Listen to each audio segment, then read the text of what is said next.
There is some chitter-chatter amongst our community. This has only really been brought to my attention in the past week, but lots of scarcity. What if I can't find a job? What if they only want me to work full-time? I can't work full-time. I'm a mom, like I can only do part-time hours. And I really wanted to take a granular look into remote sales and what's actually required, not only what is required, but just to, I guess, dispel some of the misconceptions that are coming up in the community right now, put everyone's mind at ease, but also on the flip side of that, I want us to assume responsibility and actually give the women a bit of an understanding of what's required to be elite in this industry.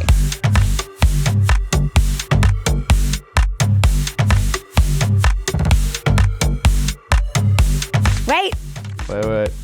Okay. Do you remember what we said? No, I can't.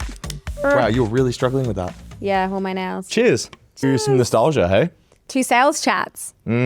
Which is what we're having, literally. How long away we've come. Oh, that Coke Zero is warm. It's definitely not chilled. Delicious. Delicious. Well, this is so different. Look at this. Bit of an upgrade. So I don't remember the last time we actually did this, but the reason that you're in studio today, and for those of you who don't know, this is my husband, Scott. And if you actually go back in the podcast episodes all the way at the beginning, it's him and I on sales chats. So we're just talking about sales stuff and fighting, mostly fighting. Disagreeing, let's just call it that. Well, we still disagree. On our couch. Yeah. At home. Yeah. With some DJI mics. Yeah, and a lot of frustration. Yeah, actually, but yeah, you know why we would probably fight? Because setting that up was such a nightmare. Honestly, by the time it was done and you came and sat down and we got into it, we were already at each other's throat. And do you remember how many times we did a whole episode and then we realized like the Wi-Fi cut out, so it was all deleted? Can't talk about that. That was a testing time for our relationship. Really, truly. Yeah. But anyway, we made it, we survived, and we're here. Yeah. And I've actually asked you on the podcast for a particular reason. I mean, as much as I love chit-chatting with you. I mean, I like you a little bit. Okay. But there is some chitter-chatter amongst our community, and this has only really been brought to my attention in the past week. But lots of scarcity. What if I can't find a job? What if they only want me to work full-time? I can't work full-time. I'm a mom, like I can only do part-time hours. And I really wanted to take a granular look into remote sales and what's actually required, not only what is required, but just to, I guess, dispel some of the misconceptions that are coming up in the community right now, put everyone's mind at ease, but also on the flip side of that, I want us to assume responsibility and actually give the women a bit of an understanding of what's required to be elite in this industry. I definitely want to go into that. Now, I want to preface this entire thing, which this is a bit of a mantra that we now live by within our, internally in the business, which is value rises to the top. So that's number one thing. So it's like, if you're concerned about it, it's like anything when you look at an average, there's a reason why it's the top 1%, right? So you don't want to be playing the game, building everything out, thinking that you're going to be the average. You always want to be striving to be above average. You want to strive for the anomaly. So that's number one. I want to preface that whole thing. Okay. Stop moving. Because if you go into it and you're like, oh, you know what, I'm gonna do the bare minimum and get the bare minimum results. I'm like, yeah, you are going to be in the pool with everyone else. So that's preface number one. Yeah, and I will add to that just quickly. It's not part-time hours, part-time effort. Yes, that's a big one. Yeah, which is sometimes what we think. It's like, oh, if I work part-time, it's only me bringing part-time of the effort. Absolutely not. Let's just make that super clear. Yep. If you're bringing only part-time of the effort, you're not even going to make the team. You're just going to be benched, or worse, you're not even going to be considered for the team. Yeah. The way that I like to think about it is you can get away with a little bit more when you're doing a large amount of volume. Yeah. If you're not doing a large amount of volume, then you have to be good. Yeah. Everything's shown. Be good. Yeah. Yeah. Because you've just got less room for error. Yes. And okay, yes. I know there's something else that you want to say, but I broke down the numbers in the school community the other day to show them that hours is not the same as opportunity. Yeah. And so we really looked at the difference between, okay, if you're giving 20 slots versus 20 hours, it actually looks very different because of those 20 opportunities, how many are going to show up? You got to factor in show rate, you got to factor in your own close rate, you got to factor in cancellation rate. There's so many things. And so sometimes offering 40 slots or 40 hours of availability would actually equal 20 hours of work. Yes, 100%. Yeah. So I've got some stats on this. Yeah, as let's actually break this down. We want to get super granular today. So if this isn't for you, then bye. So firstly, like I just want to also go into this by saying our internal team is very, very good now. Like they are killers. They really are. And you know what? Do you know how they got good? Why, Scott? Tell me. Training consistently every single day. Yeah. So that's one thing to take into account. Now, with that being said, let's talk about that first too. Okay. We'll just go on a little tangent because I often get asked, do you know how many girls just disappear as well? They get certified, placed on an account, and then that's it. I don't hear from them anymore. Yep. And I'm like, that is the most concerning thing because I'm like, the training is just starting. Like when you get told you've made an Olympic team, it's like everything ramps up. So what do you think it is that people go, okay, I've got my certification, I got a distinction, I'm sweet. What do you think happens when you, I guess, you take the foot off the gas? I think what it is that people think that they achieve the end destination. And really, without getting like too, super philosophical with this, there is no real end date to anything. No. It's like you just consistently keep going and you keep getting better until you die. Yeah. And then you start at zero. But like the thing is that people get certified, they go into a role, they're like, cool, I've acquired the base skill set. And it's like, great, you've acquired it, but then it's like, how much are you squeezing out of that though? Because you're probably thinking like, oh, what is the internal she cells? What do they train? They're probably doing like all this super advanced like objection handling reframes, yeah. Do you know what it is? What? The unsexy truth. Yep. We just drill the basics consistently. We just drill the basics basically every single day, and we role play it together. We do core reviews, and we're like, oh, you missed it. Why did you miss it? And they're like, I missed the thing, the exact process that we drill, and then we go back to the drawing board. We drill, and it's just the thing that always framed it for me perfectly was mastery is literally just. It's just mastering the fundamentals. It's just mastering the basics. We talk about this. It's like picking up the rock, moving it over. You just got to do it. Doing it over and over. And it's, yes, it's unsexy. And that's what's so crazy is you're so right. Women go looking for that perfect word track. And not even women, just people. It's like, oh, she must be doing something so outrageously different to everybody else. But it's like, no. And listen to their calls and they're just doing the basic stuff. Just I actually showed the community today, like your calendar, because I was like, I want you to see how much our team, because there was a few women throwing out, oh, but she sells as a unicorn account. That was the terminology, which I will put my hand up. They only learned that from me, saying unicorn account, which is just such a terrible. Oh, we'll go into that. Yeah, okay. Yeah. For now, though, I showed them the calendar and I was like, this is why our girls are making 20, 30, 40K a month, because they are showing up every single day, starting with a daily sales huddle where you go through the leaderboard. So again, it's taking the power away from it, as in like, oh gosh, I'm down the bottom. Remember when our team was like, oh fuck, I cannot believe you're showing the leaderboard every single day. Yeah. And even I was like, yeah, Scott, that's a bit crazy. Yeah. Now it's something you do every single day, and the girls can look at it objectively without being emotionally charged and go, okay, cool.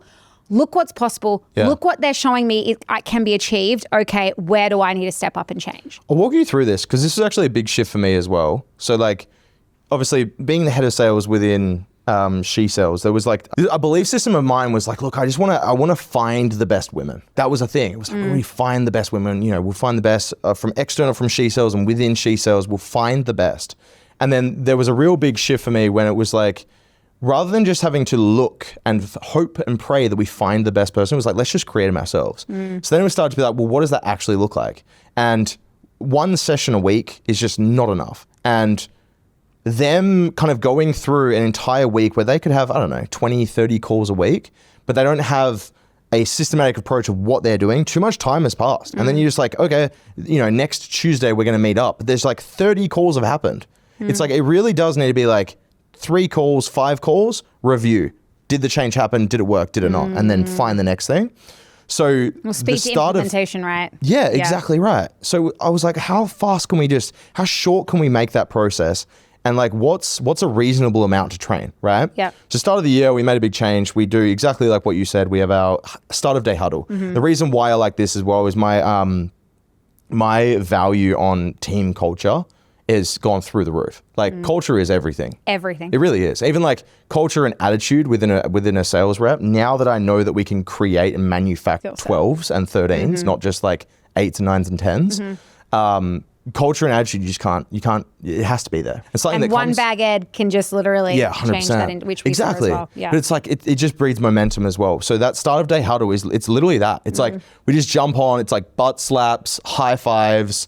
Every now and again, there might be a cry here and there, but it's like everyone just kind of shows up. We just have energy and we just bounce off each other. It's There's like no butt everyone loves slaps, it. by the way. There's no, well, we're on Zoom, so it's not possible. Unless you walk in and then there's a butt slap. It just sounds very wrong. You're butt slapping all these women. No, God, no. I'm not butt slapping anyone. But it's like, that's it. It starts a tone, right? Yeah. Then from there, I have one-on-ones every single week with my girls, right? Now, in the one-on-ones, what we do is we literally go through their exact numbers for the 7-day period and we find the lowest hanging fruit, whatever it is. Yeah. Okay?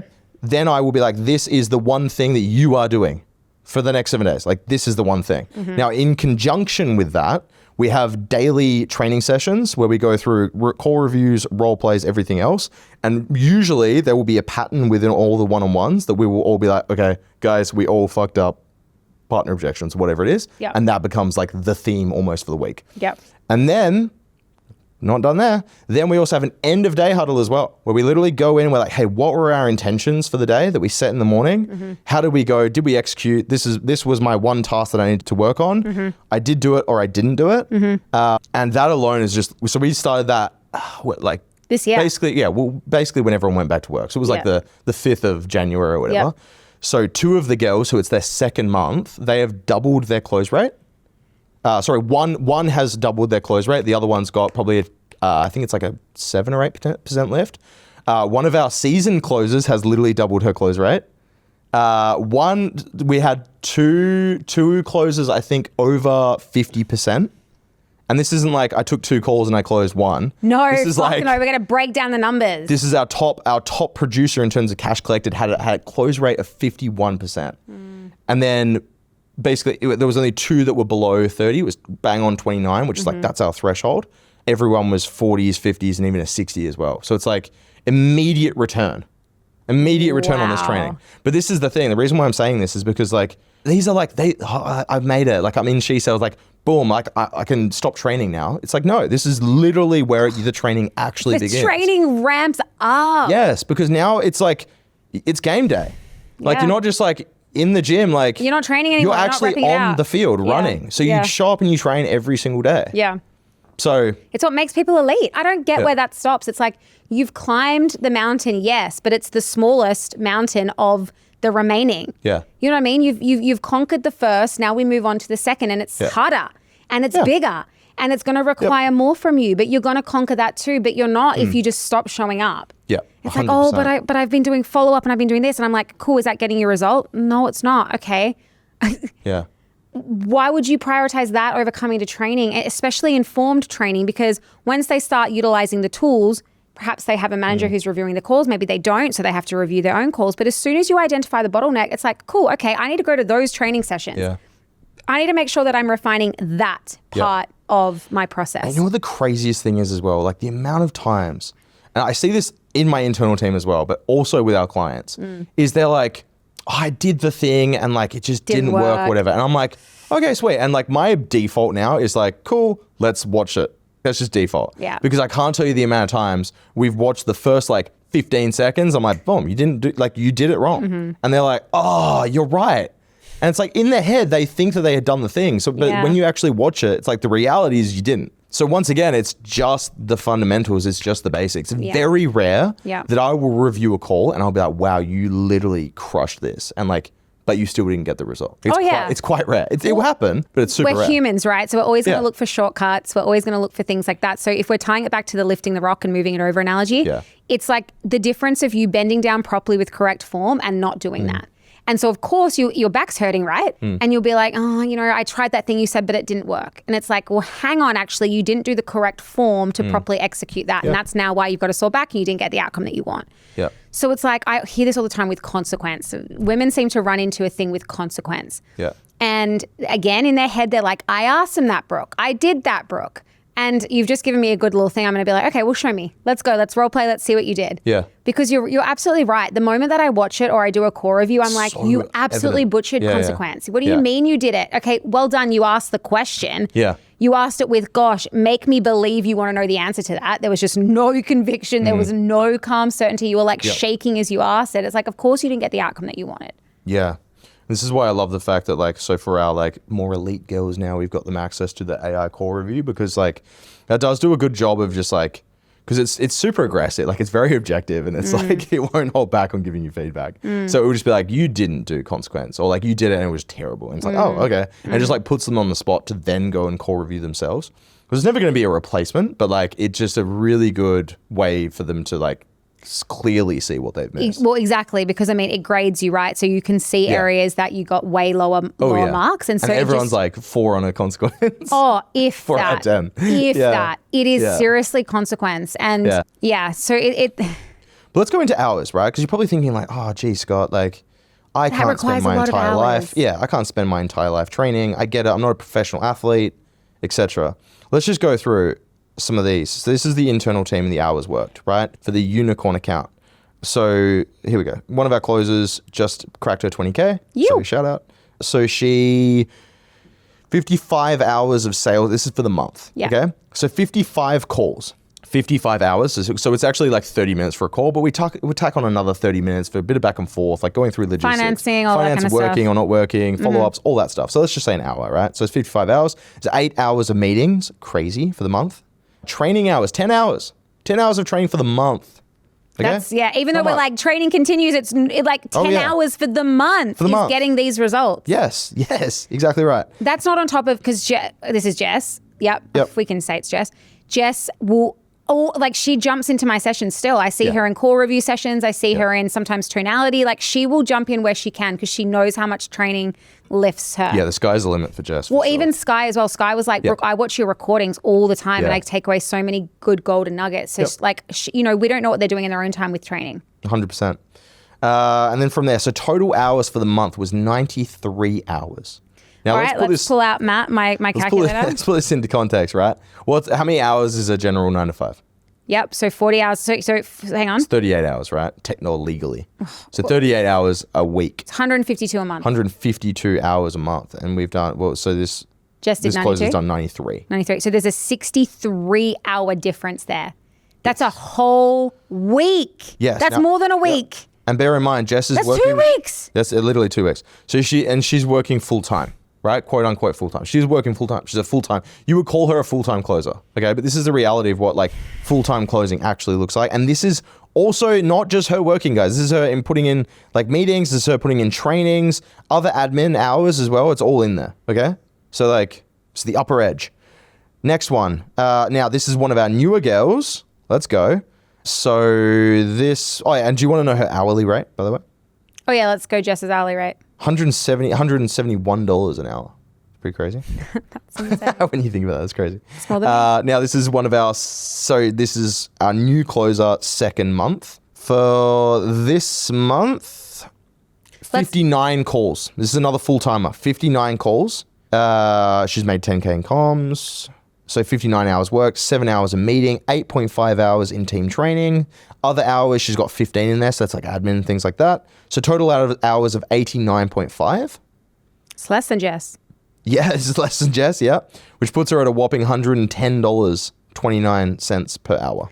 So that's 22 hours a week. And just to clear something up as well, every business owner can decide which structure and what comms structure works best for them. So it's why it varies. Some places will pay 15% for like higher cash collected. Some will have bonuses unlocked. Some will have base plus comms.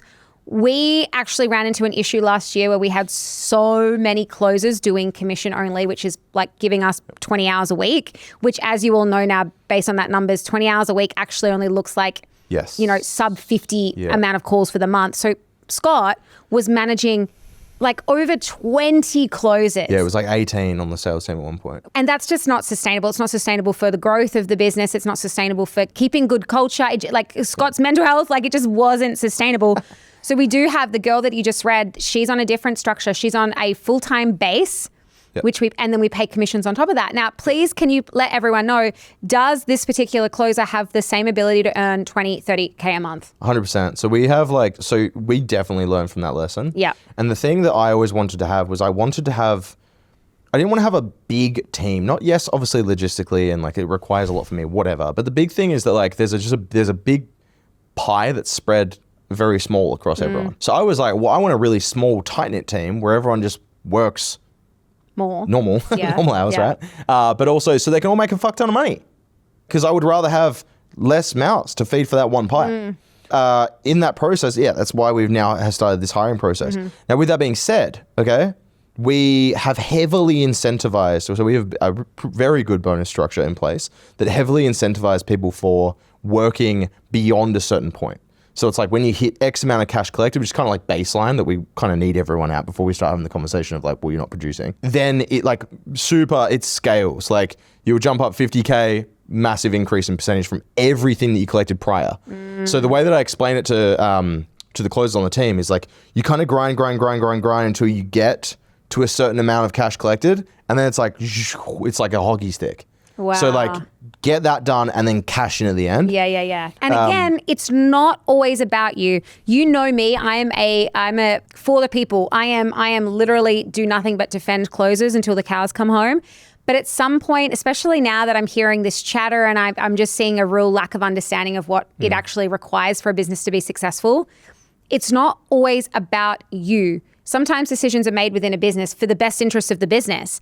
And putting people on, to give us more coverage was such a sustainable move for us first and foremost. But it also gave us the ability to scale at large because we could then turn up the marketing and we know we'd have coverage for that. Because here's an issue that we ran into when I was a closer is people would make, 20, 30K for the month. And then they'd be like, you know what? I grinded a bit hard last month. I'm going to cut my hours down in half.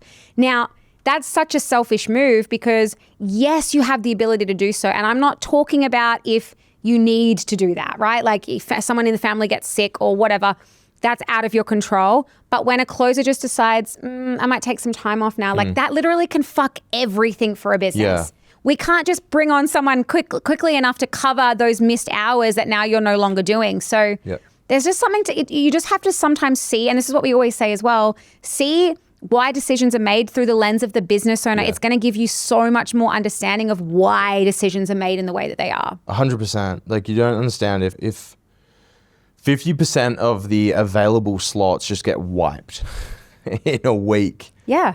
You've already paid for that in marketing. You can't wind that back. Yeah. Where are the leads going to go? Yeah. Who's going to speak to them? Do we just have to wipe our hands clean of having already spent that money? It's and it then vice doesn't. versa as well. Someone's like, I'm just going to double my available slots. Okay, cool. But so we have a slower kind of cog behind the sales team, which is the marketing team, which when they turn dials up, there's a lag, right?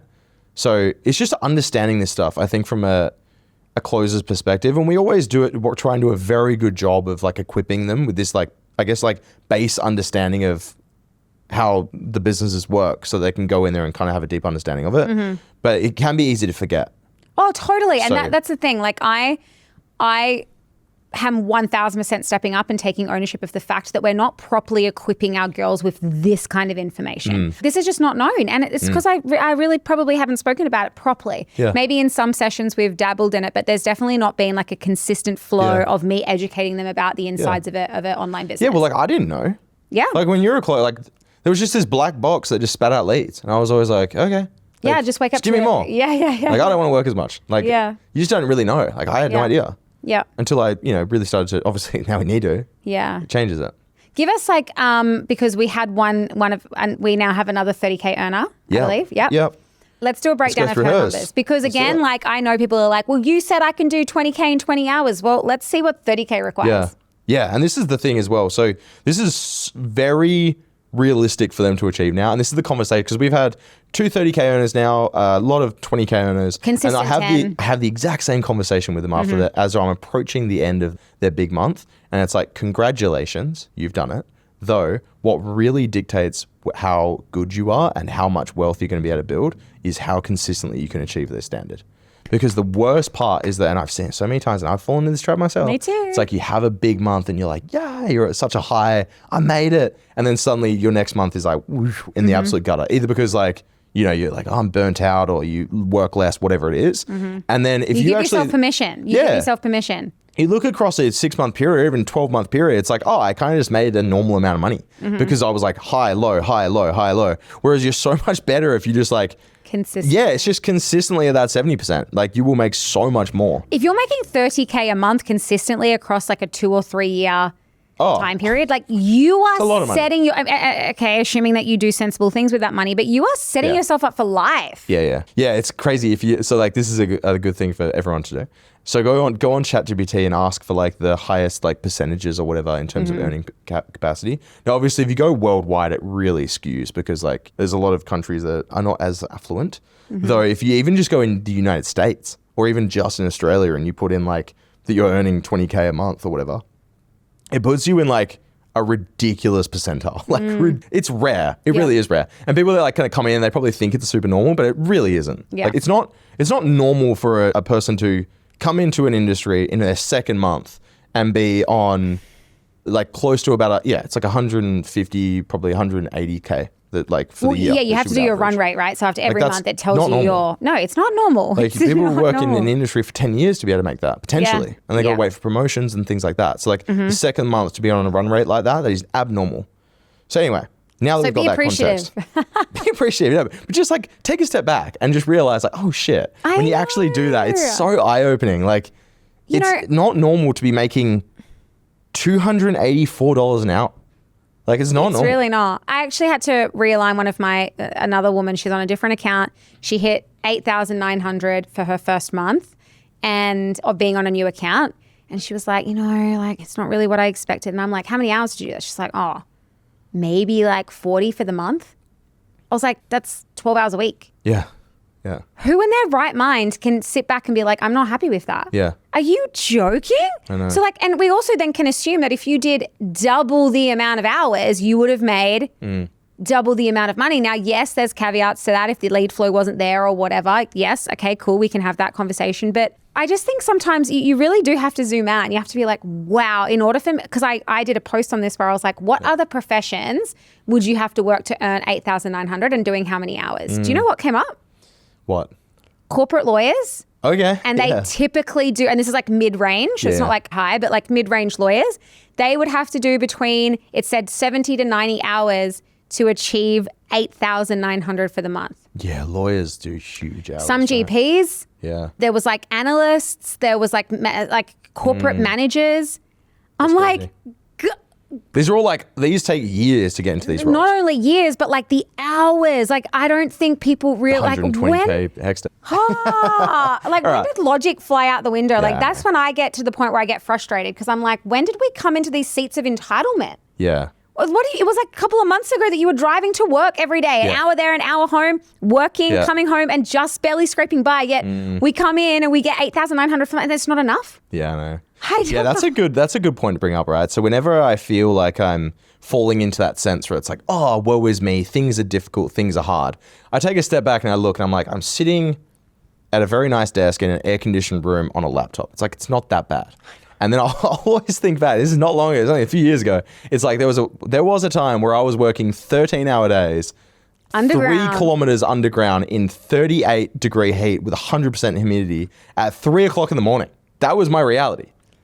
But what a way. But you fall into it, right? Because now it's like, well, my current reality is hard. But it's like, all it takes me is just be like, okay, just think back to that. And I'm like, okay, wow, this is good. But that's like a strategy, right? You actually literally should. is a strategy. Yeah, you should look back every now and then. Yes, and every now and again, the girls will do that as well. They'll be like, oh yeah, I made 10K, 15K, whatever. But they were like, but I just got to, like, I'm at the gym. It's like 11 o'clock in the morning, I'm at the gym, like doing what I want. And it's just those little moments that you're like, yeah, one of the biggest paybacks is money, but the other biggest payback is just the life that you get to live. And but people forget that because when you go to the She Sells Gala, they don't stand up there with their like, I did the laundry. Yeah, I did the laundry and like had no stress and was able to pick up my kids every day. Yeah, there's no anti-postcard stuff. The commission one, which is cool because like we do that because it's fucking huge and there's like, you can put a numeric figure on it, but like, it's just important for everyone else to remember the other stuff that comes with it. Yeah, and also like the language that you're using, right? Because like even today I was on a call and someone was like, some of these women have had horrific experiences on accounts. And so immediately I'm like, horrific? I'm thinking torturous. I'm thinking like held by knife point. Like when you say horrific, what are you talking about? Yeah. Oh, like no leads, like they were called out in public. And I'm like, okay, that's not really horrific. Would that be fair to say? Yeah, it's definitely not horrific. It's just unfortunate or like, I don't know. There's like so many other better choices of words. How interesting is the choice of language? Without going on too much of a side quest, I've started watching a lot of Tony Robbins stuff because I just love Tony Robbins. Oh, is that because he interviewed Alex Hormozy? Well, that's actually, yes, that's a reason. But no, like, and he speaks, because obviously he's the language, he's the NLP guy, right? And he speaks on that perfectly. It's like people will just say these big words and the word itself dictates the reality that they then live in. So like horrific, if I'm like, man, my morning this morning was horrific. I'm thinking you fucking almost died. Yeah, it's like, I'm like, I don't know what that would have to be for me to use that word. I'm thinking like, there's some death, like something bad has really happened there. Sprinkle some death in the mix. Like, I agree. I'm like, who would ever use that choice of words to explain someone's experience on an account? I'm like, you got let go of over text. Still not horrific. I don't think that's like worthy of being horrific. And also like, let's look at why you got let go over text. Yeah. Did you give any value to the business? Because let me tell you, if you were there for 2 weeks and didn't make a single sale. Yeah. And it's also like, but if you know that large word will dictate your reality and what it means, then like, why would you use it? Because wouldn't you want to make your reality more in line with like, what is a happy life? That's my thoughts. Yeah. So that's why whenever I describe things, they're much more like, You're the other way. Yeah. You're the other way. You're like, I had the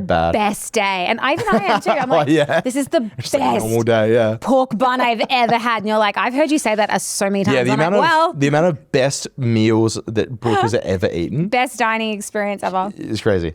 That was a big side quest, but let's come back to Abby's numbers because we actually didn't get a chance to read these ones. Yeah. So this is this month, okay? Whopping 72 calls taken. Woo. All right? Now, commissions, so 30K, because she had some recurrings and stuff in there. Sales call hours, so 72. Meeting hours, or whopping 7 hours of meetings. Training, 8 hours, which is on point. Other hours, got 15. Total hours, 102. Guys, chill. 102 hours. We're 25 hours every single week. Abby's a mum? Yeah. And she's like, even on training, she's going picking up kids and stuff, but she's still there. Yeah, she's like she'll be in the huddles in the car with the thing there. So is Jess. They all do it. The girls are on. Yeah. But anyway, hourly rate $284, and this is from her as well. My hourly rate at my corporate job was $67 an hour, and I was easily working 45 to 50 hours a week, plus 1 hour of travel a day. Fuck that. That's in her words. Yeah, fuck that.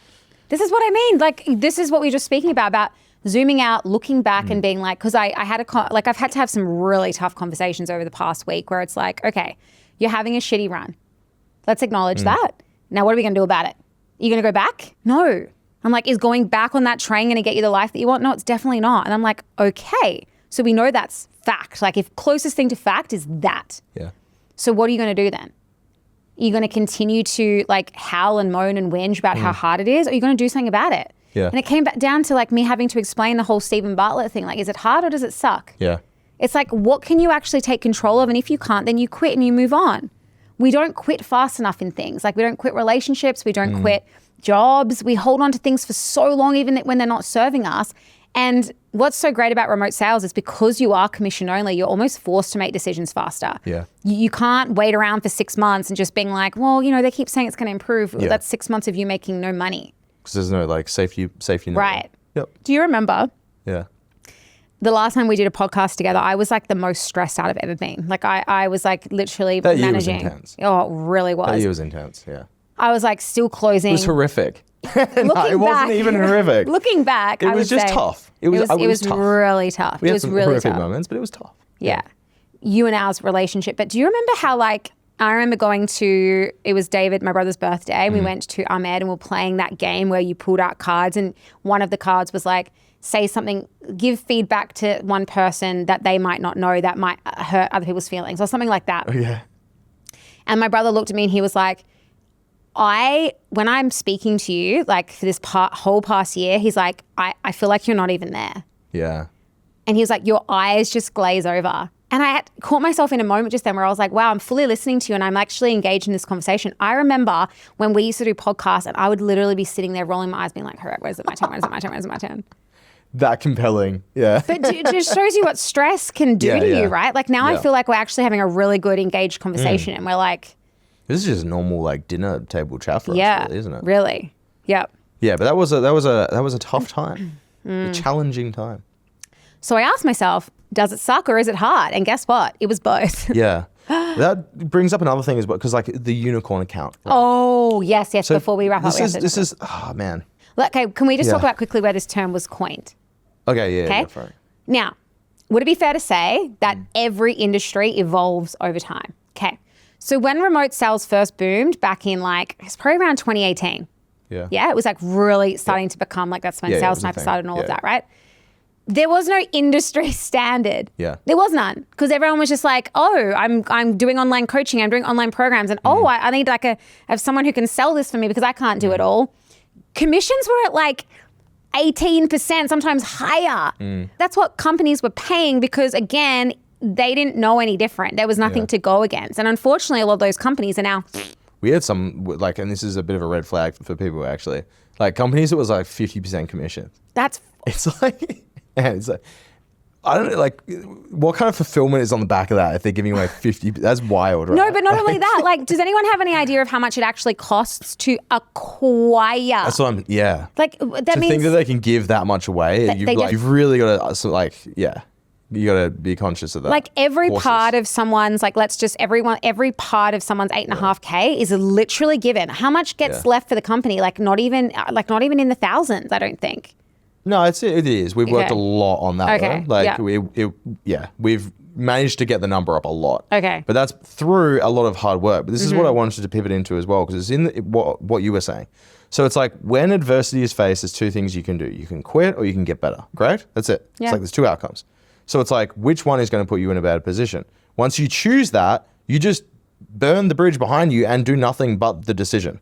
So like, we were never going to quit She Sells. Like that was not an option. So we went through a period where it was fucking hard. We ate shit. It was horrific. We ate shit. But Every there was day, only one option. There was never let's just quit. Let's throw it away. Like, no, it was just, we just eat shit and we get it better. Yeah. We watched a lot of people around us leave. Yeah. And we still had to show up and be like, oh, we're all good. 100%. Yeah. Like that was a very challenging time. Though, as a result of that, now we have the unicorn account. But it's like you only see the end. But what is classed as a unicorn? Because a unicorn account seems like it's a miracle. Oh, it's a miracle that it happened. And the reason why I'm saying this is because there's a lot more people that are actually like salespeople listening to this than business owners, I'm assuming, right? So you can be a unicorn account or you can be a unicorn closer. Now, if you're not a unicorn closer yet, you have two options to make. Number one is quit and give up. Number two is get fucking better and become the unicorn. And that's done through start of day huddles, multiple trainings. Wait. I'm gonna get so because I love an analogy. But to tie that off though, it's like, okay, you go. Does that mean because it's on the unicorn thing, right? Okay, go. So Oakland and I watched Thelma the Unicorn last night. Great movie, by the way, if you want to watch it. And it was exactly about this, right? He was a boring old pony, and no one looked at him, so he became the unicorn. Now. He became the unicorn by getting paint splashed on him and putting a carrot on his head. Now, why I'm telling you this is because he faked it until he made it. Yeah. And then he realized he didn't need the sparkles and the horn on his head. He actually could just be himself because it was through that process, the becoming, that he learned that he was enough. Yeah. And this is exactly what you're talking about, right? It's like become the unicorn and just endure all the shit that you have to do to get better and to become elite.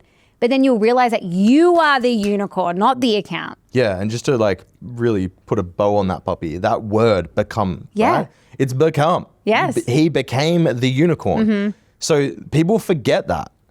People remove the become and they just think like binary unicorn or non-unicorn, just as like good closer, bad closer. But it's like there is a becoming period that makes the unicorn. So you can't make that null and void. It's like that. You can't just be like, it's a unicorn. And they think that like just overnight this thing happened. It's like, no, there was a lot of fucking work that got into it. I guarantee you, if we placed any of our closers alongside they would fucking crush. not only crush, but they're would different. crush. Yeah. They are different. They think differently. Yeah. They act differently. They speak differently. They would never, ever, ever be found in a chat pack bitching. Hand on my heart, know that they would be above that because they hold themselves to higher standards. They do not let anyone drag that frequency down. They hold themselves to the highest standard. And I know. There was a time where I was anxious to speak to my own fucking sales team because I was like, I know I could see huddles going on that I was like, they're bitching, they're having a moan here. Yeah. And now I'm like, there's not one part of me that thinks that. This is and this is why I started this whole thing by saying culture is, like, I put culture above everything. Attitude and culture. This isn't even like a thing that we were like, oh, let's make this a thing. But it's just happened by byproduct. Because when you're in a room of winners all the time, you don't want to be the one, like, quote unquote loser that's just benched, whining, right? No. So what happens is, like, obviously there's problems. That doesn't go away. No. But the thing that everyone just naturally does now, like in the sales department, they will be like, hey, this is a problem. I know my accountability of it. These are potential solutions. What do you think? And I'm like, yes or no? And here's why. But it's like, there's a difference between like being like, whinge by identify a problem, take ownership and accountability of it, and then actually try and fucking problem solve. And then present that to someone else. Like, imagine just showing up with a bunch of, even if it is chat pack, whatever it is, but you're going in there and being like, man, these are some real hard issues that I've been struggling, and all of them are in my ownership. And so these are some potential problems. But like, fuck, guys, it's hard. Like, how much more are you going to think of that person? How much more empowering is that, than though? just going in there being like, problem. Bitch, moan, make me feel better, but actually I'm still going to feel shit after this call, and I'm not going to know why. Like, oh my goodness. This is such a powerful episode. And I do just want to say, this is a testament to you, though. It really is. It's the standard that you hold for all of the women on our team. It's the training that you give. It's the level of effort. It all comes from the top. And so the women are only seeing what you do, and that's now how they show up in the same work ethic and attitude. So like, I just publicly need everyone to know, like, that is all you. I appreciate that, but it is everything. It's everything to do with brand, it's marketing, it's like fulfillment. All of that just gives the conviction and allows everything but else. It really is just you. No, it's just you. But anyway, because I'm assuming we're coming to a close here, I want to end on one quote that I love. Let me guess. Which is by Alex Hormozy? No, it's actually not. This is a Marcus Aurelius one. So a couple centuries. Stoicism. Yes. Which, like, there's a quote in his book Meditations, which if you haven't read it, which I know you haven't, but to the audience, if you haven't read it, please do. And I'm going to paraphrase this massively. I'm not going to read it word for word. There's a section in there where he's like, don't ever be caught complaining, not only out loud, but to myself. And it's like, that's so true. Like, how many times, like, for one, if you complain about things to someone, no one thinks better of you. No one thinks better than you. And also, like, whoa, mind blown. Bitching about other people also never makes you look good. Or never makes anyone think better of you, because then they think, well, what are they saying about me behind my back? Yeah, never makes you appear more interesting. Bitching, nothing. No bueno. But also complaining as well. And it's not only just like the external complaining, the amount of times, and I think there's a challenge for this, which is like, try to never complain for 30 days or something. It's really fucking hard. But externally you can do it, but really start to listen to your internal voice as well and your internal dialogue. Yeah. Because you can catch yourself a lot. Oh, this is such a perfect end. I actually had a session today with someone who was like, I don't know why people keep coming to me and dumping their problems. And it's exactly that. Because the internal story is complaint. Yeah. She is subconsciously calling that on because she's complaining to herself. So powerful. Well, there you go. That is a challenge for everybody listening, is go 30 days without complaining externally to others, but also internally to yourself. That's going to be the hard one. Yeah. That's the hard one. You got to be honest with yourself. Cheers. Love ya.